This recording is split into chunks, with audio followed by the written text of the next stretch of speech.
Hello, I'm reading from Autobiography of Yogi. I'm starting at the middle of page 162. The marts of men seemed almost unimaginably remote as I squatted by the yogi in the isolation of the tiny jungle village. The cottage room was mysteriously lit with a mellow glow. Ram Gopal arranged some torn blankets on the floor for my bed. I seated myself on a straw mat. Overwhelmed by his spiritual magnetism, I ventured a request. "Sir, why don't you grant me a samhadhi?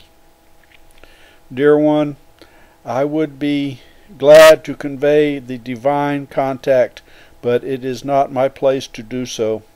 The saint looked at me with half-closed eyes. "Your master will bestow that experience on you shortly. Your body is not tuned just yet. As a small lamp bulb would be shattered by excessive electrical voltage, so your nerves are unready for the cosmic current. If I gave you the infinite ecstasy right now, you would burn as though every cell were on fire. You are asking illumination from me," the yogi continued musingly, "while I am wondering, inconsiderable as I am, with all the little meditation I have done, if I succeed in pleasing God, and what worth I may find in His eyes at the final reckoning. Sir, have you not been single-heartedly seeking God for a long time?" "I have not done much.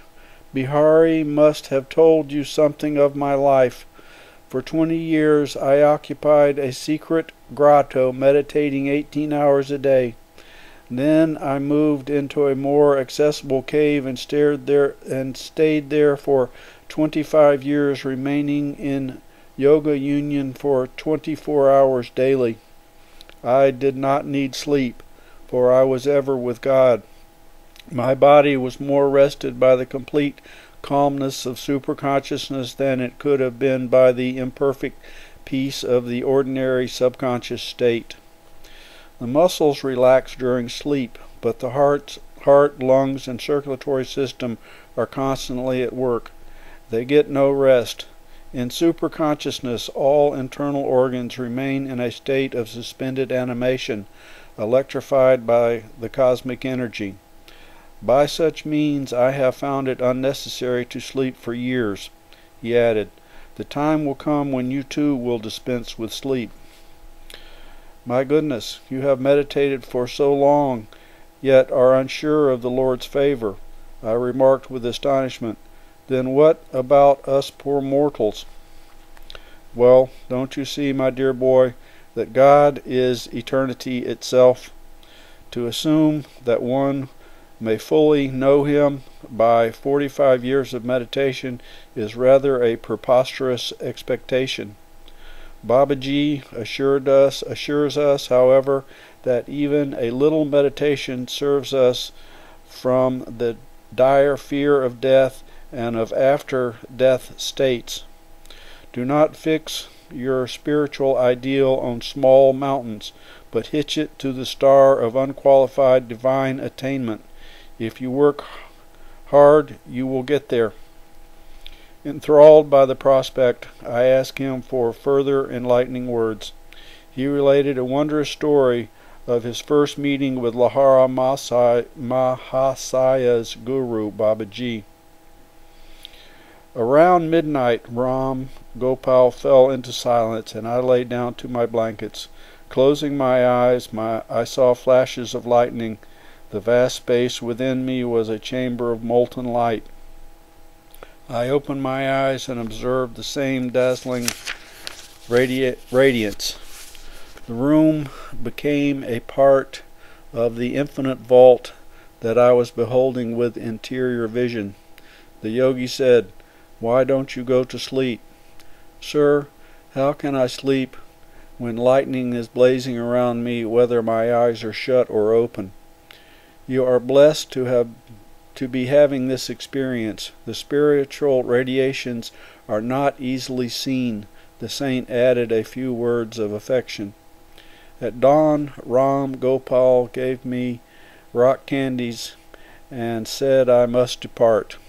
I felt such reluctance to bid him farewell that tears coursed down my cheeks. I will not let you go empty-handed, the yogi spoke tenderly. I am going to do something for you. He smiled and looked at me steadfastly. I became immobile, as though rooted to the ground.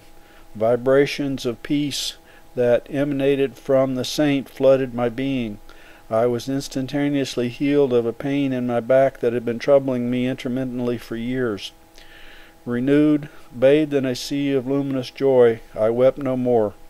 After touching Ram Gopal's feet, I entered the jungle. I made my way through a tropical tangle, and over many paddy fields until I reached Tarakaswar.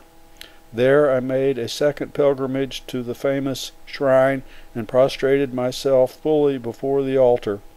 The round stone enlarged before my inner vision until it became the cosmical spheres, ring within ring, zone after zone, all dowered with divinity. I entrained happily an hour later for Calcutta. My travels ended not in the lofty mountains, but in the Himalayan presence of my master. Chapter 14.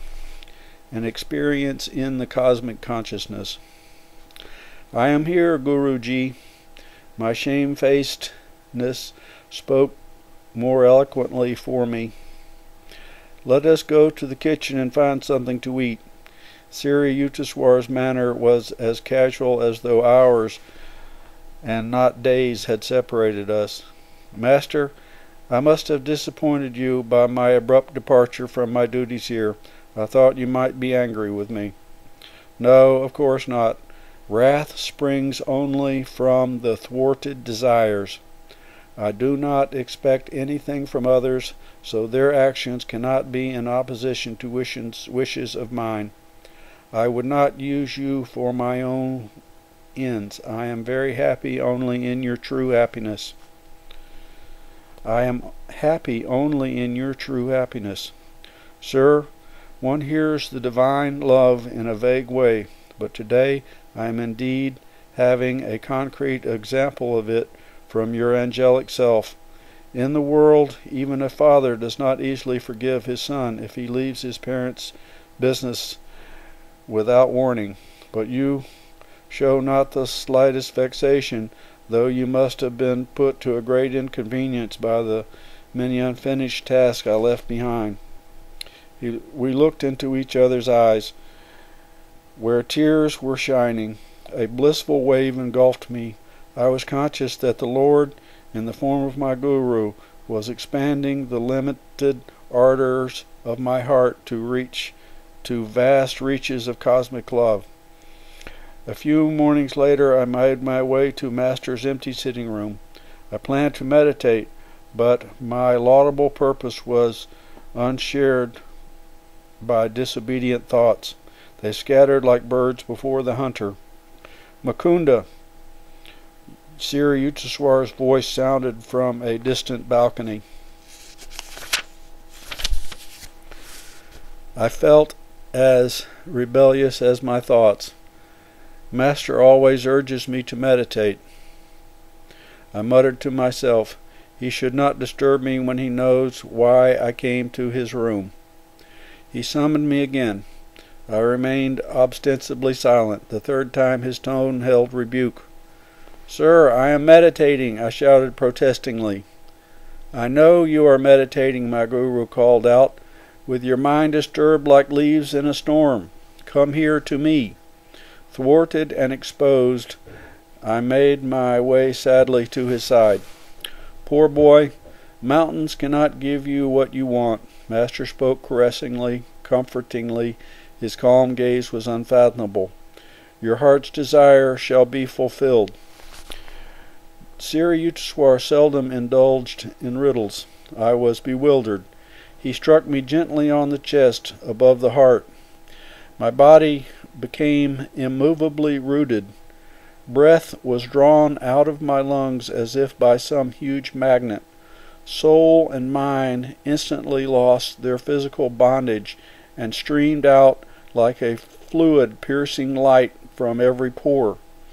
The flesh was as though dead, yet in my intense awareness I knew that never before had I been fully alive. My sense of identity was no longer narrowly confined to a body, but embraced the circumambient atoms. People on distant streets seemed to be moving gently over my own remote periphery. The roots of plants and trees appeared through a dim transparency of the soil. I discerned the inward flow of their sap. The whole vicinity lay bare before me. My ordinary frontal vision was now changed to a vast spherical sight, simultaneously all perceptive. Through the back of my head I saw men strolling far down Rye Got Lane, and noticed also a white cow that was leisurely approaching. When she reached the open ashram gate, I observed her go through with my two physical eyes, but after she had passed behind the brick wall of the courtyard, I saw her clearly still. All objects within my panoramic gaze trembled and vibrated like quick motion pictures. My body, masters, the pillared courtyard, the furniture and floor, the trees and sunshine occasionally became violently agitated until all melted into a luminescent sea, even as sugar crystal thrown into a glass of water dissolve after being shaken. The unifying light alternated with materializations of form, the metamorphosis revealing the law of cause and effect in creation. An oceanic joy broke upon my calm, endless shores of my soul. An oceanic joy broke upon calm, endless shores of my soul. The Spirit of God, I realized, is exhaustless bliss.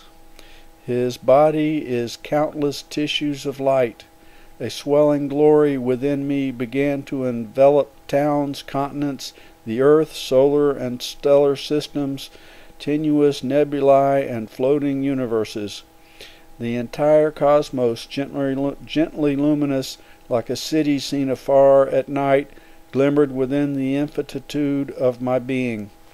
The dazzling light beyond the sharply etched global outlines faded slightly at the farthest edges.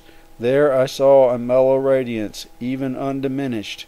It was indescribably subtle. The planetary pictures were formed of a grosser light. The divine dispersion of rays poured from an eternal source, blazing into galaxies transfigured with ineffable auras. Again and again I saw the creative beams condense into constellations, then resolve into sheets of transparent flame. By rhythmic reversion, sextillion whirls passed into diaphanous luster, then fire became firmament. I cognized the center of the empyrean as a point of intuitive perception in my heart. Irradiating splendor issued from my nucleus to every part of the universal structure. Blissful Amrita, nectar of immortality, pulsated through me with a quicksilver fluidity. The creative voice of God I heard resounding as Om, the vibration of the cosmic motor. Suddenly, the breath returned to my lungs. With a disappointment almost unbearable, I realized that my infinite immensity was lost. Once more I was limited to the humiliating cage of a body not easily accommodative to the spirit. Like a prodigal child, I had run away from my macrocosmic home and had imprisoned myself in a narrow microcosm. My guru was standing motionless before me. I started to prostrate myself at his holy feet in gratitude for his having bestowed upon me the experience in cosmic consciousness that I had long passionately sought. He held me upright and said quietly, "You must not get overdrunk with ecstasy. Much work yet remains for you in the world. Come, let us sweep the balcony floor, then we shall walk by the Ganges." I fetched a broom. The master I knew was teaching me the secret of balanced living. The soul must stretch over the cosmogonic abysses while the body performs its daily duties. It is the Spirit of God that actually sustains every form and force in the universe. Yet he is transcendental and aloof in the blissful, uncreated void beyond the worlds of vibratory phenomena. Master explained, "Those who attain self-realization on earth live in a similar twofold existence, conscientiously performing their work in the world while they are yet immersed in an inward beatitude." And this bookmark, this footnote here, it contains a bunch of quotations from the Bible. John 5:22, John 1:18, Ephesians 3:19, John 14:12, and John 14:26. And then it goes on to mention Revelations 3:14. The Lord has created all men from the illimitable joy of his being. Though they are painfully cramped by the body, God nevertheless expects that men made in his image shall ultimately rise above all sense identifications and reunite with him. The cosmic vision left many permanent lessons. By daily stilling my thoughts, I could win release from the delusive conviction that my body was a mass of flesh and bones traversing the hard soil of matter. The breath and the restless mind I saw are like storms that lash the ocean of light into waves of material form. Earth, sky, human beings, animals, birds, trees. No perception of the Infinite One light can be had except by calming those storms. As often as I quieted the two natural tumults, I beheld the multitudinous waves of creation melt into one lucent sea, even as the waves of the ocean have when a tempest subsides, serenely dissolve into unity. A master bestows the divine experience of cosmic consciousness when his disciple by meditation has strengthened his mind to a degree where the vast vistas would not overwhelm him. Mere intellectual willingness or open-mindedness is not enough. Only adequate enlargement of consciousness by yoga practice and devotional bhakti can prepare one to absorb the liberating shock of omnipresence.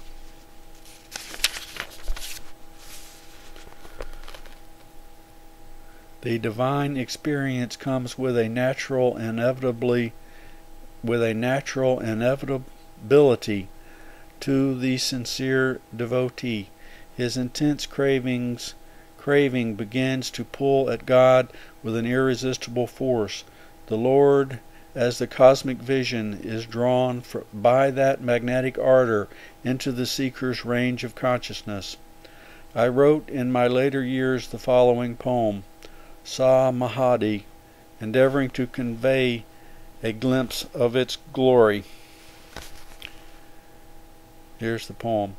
Vanished the veils of light and shade, lifted every vapor of sorrow, sailed away all dawns of fleeting joy, gone the dim sensory mirage, love, hate, health, disease, life, death, perished these false shadows on the screen of duality.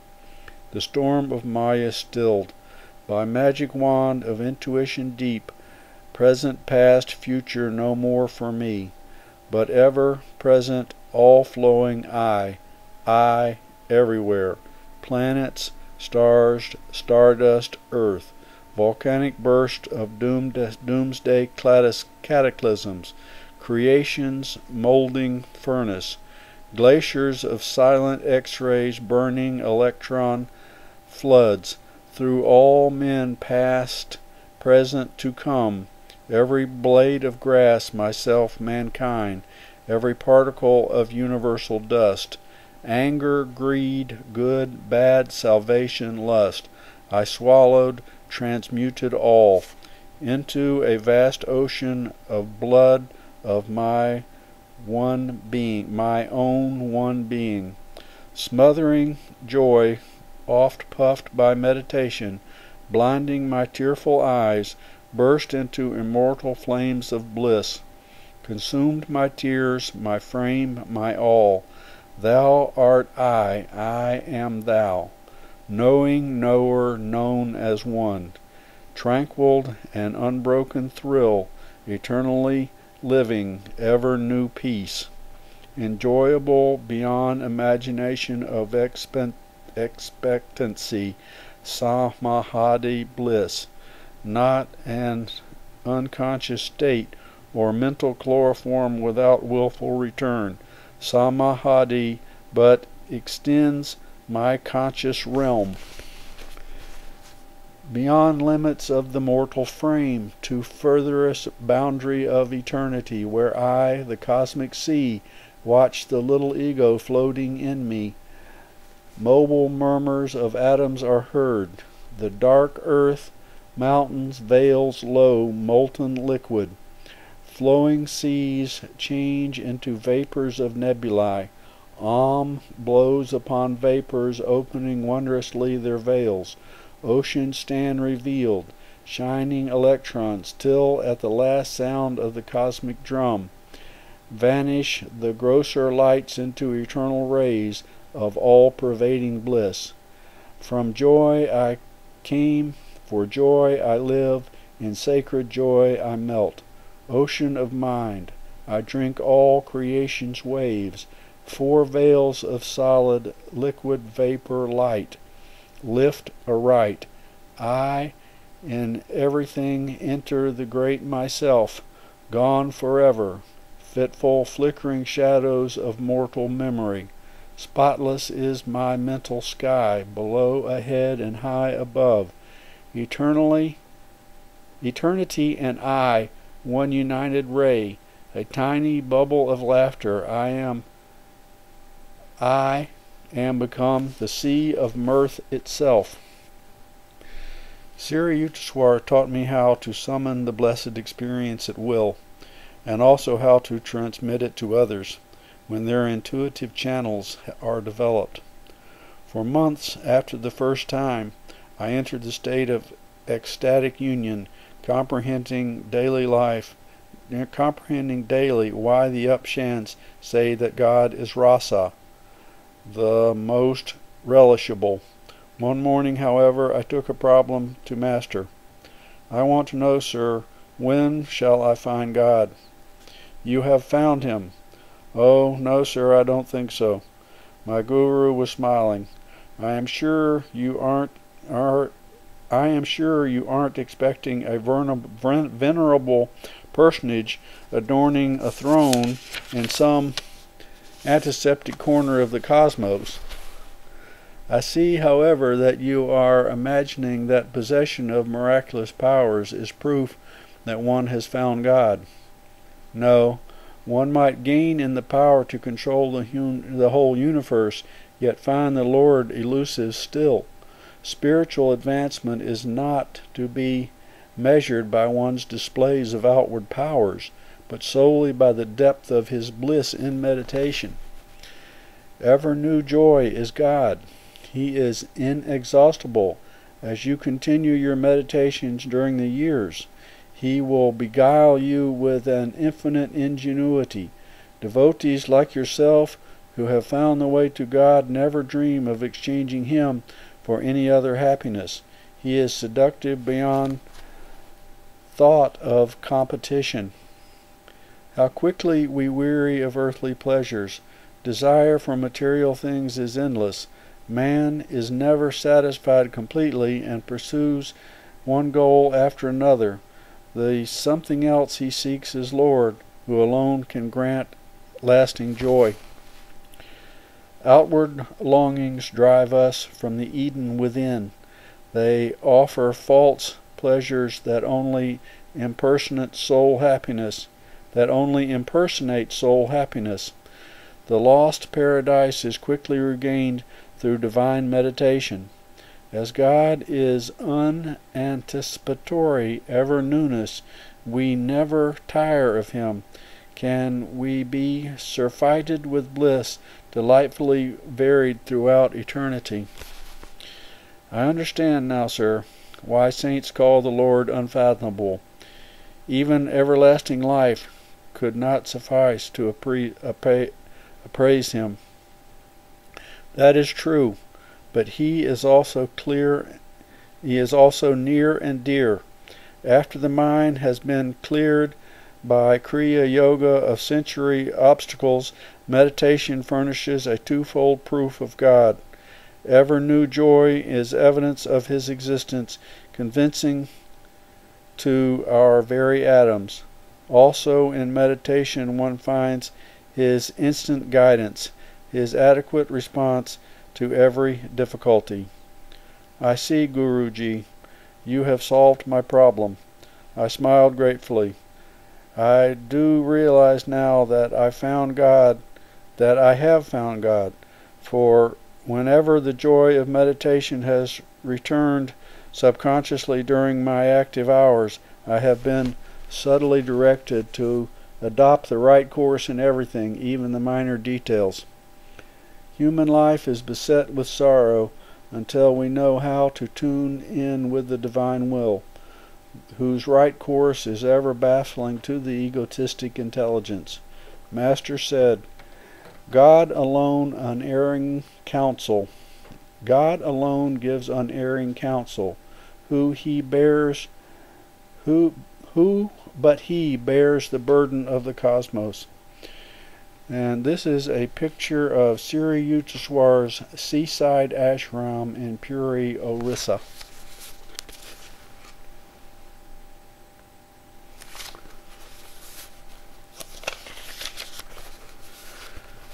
Chapter 15. The Cauliflower Robbery. Master, a gift for you. These 6 huge cauliflowers I had planted with my hands.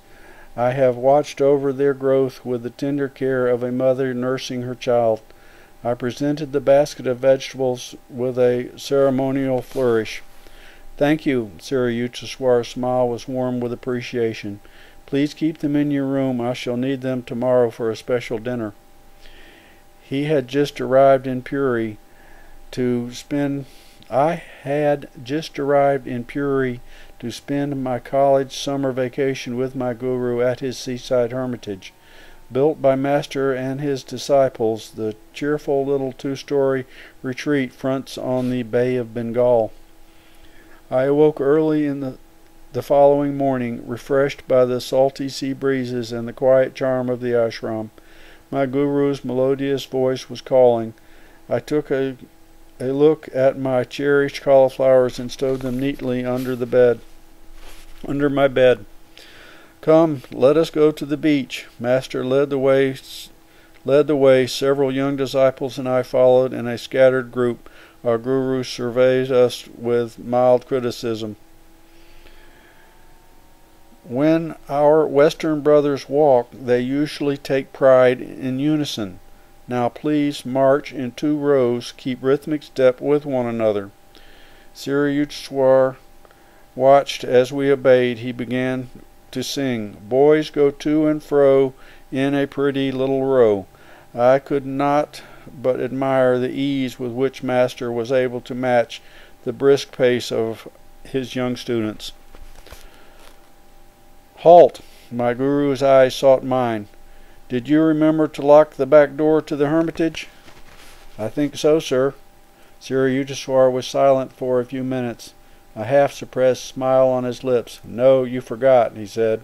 Finally, divine contemplation must not be made an excuse for material carelessness. You have neglected your duty in safeguarding the ashram. You must be punished. I thought he was obscurely joking when he added, your 6 cauliflowers will soon be only 5. We turned around at Master's orders and marched back until we were close to the hermitage. Rest a while, Mukunda. Look across the compound on our left. Observe the road beyond. A certain man will arrive there presently, and he will be the means of your chastisement. Okay, that is 4 paragraphs down on page 175. I'm stopping for today.